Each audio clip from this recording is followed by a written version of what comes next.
Hello guys, welcome to my channel. आज morning हम trekking करने जा रहे हैं और ये देखिए हम ऑलमोस्ट हो रहा शहर और ये रहे हम।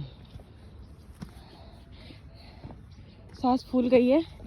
ट्रैकिंग का रास्ता थोड़ा डिफ़िकल्ट है, फर्स्ट टाइम है मेरे लिए, सो इसलिए अब रेगुलरली ये देखिए रास्ता गाइस, और ये देखिए व्यू।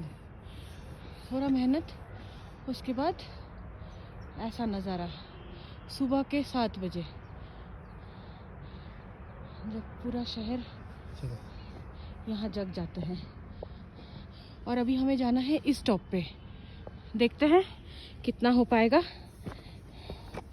क्योंकि फर्स्ट टाइम है तो slow and steady trying to winning the race, खुद से, किसी और से नहीं, खुद से।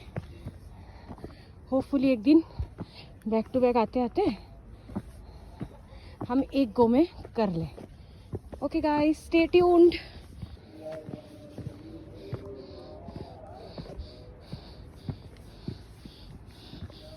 It's very very tough. चलो मैं ले चलती हूँ ना। And finally, we reached the top. Enjoy the view, guys. And if you like, please do like, share, and subscribe. Bye.